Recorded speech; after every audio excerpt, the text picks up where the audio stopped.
guy, I forgot his name, but he was from Ohio. Maybe he's a running back, but he just wasn't right in his mind, and all this talent goes to waste. I think most of all of Christians. Because I think every one of us has witnessed this in our own life. We've certainly seen it in the lives of others. But guys who start well, and they can be phenomenally gifted. Right? They're great with kids. They're great with people. They're great with music. They're great preachers or whatever. And they have all these things. But something gets off. And before you know it, they're not doing what they ought to be doing.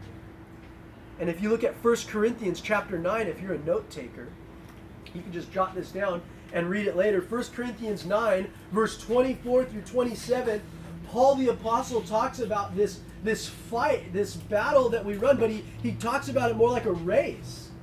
And he says that these guys, they're competing for an earthly crown, which would be, that kind of wreath that they would get put on their heads. Think of like the Olympics in the old days. And he says that they discipline their body. They don't just punch the air. They don't waste their time. He says they have something called temperance. This idea of temperance is this idea of being even keeled.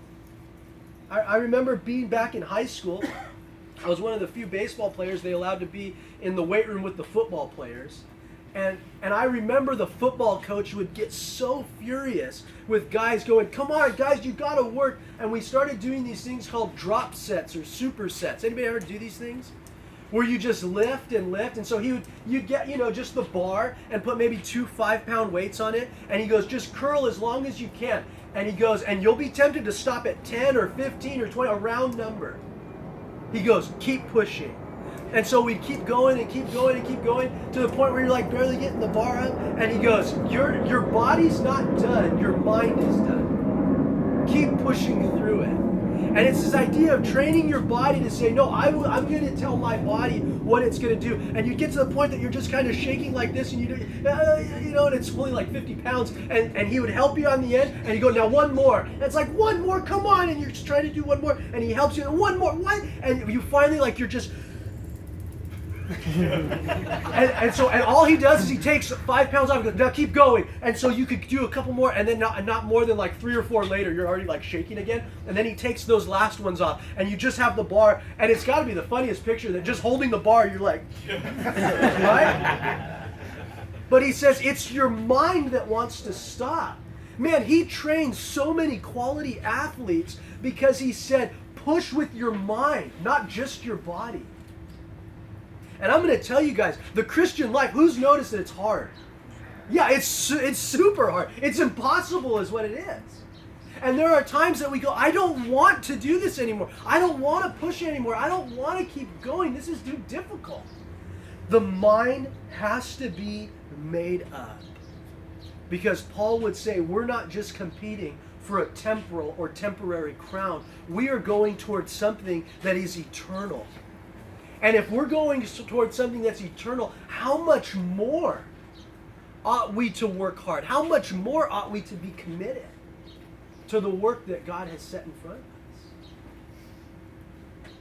And so I was thinking of some men in the Bible, or some groups of people in the Bible, who are examples of having a focused mind. I think of Paul, no doubt. He says, man, this is one thing I do. I just forget the things that are in the past, and I keep pressing on to that that's ahead.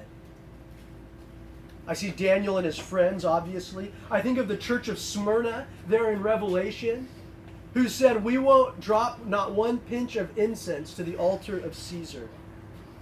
I think of Joseph, who says, man, even though I'm far away from home, I can't do this wickedness against the Lord. And he's faithful. I think of David, who wouldn't raise his hand against God's anointed. I think of Samuel the prophet. But one of the guys that I look the most at, and this is where we're going to kind of be today, is Nehemiah. Who's heard of Nehemiah? A phenomenal example to us of a man who was a man of action, great action. But it's because first he was a man of prayer, and he knew where his mind ought to be fixed. So we have to have this foundation here again.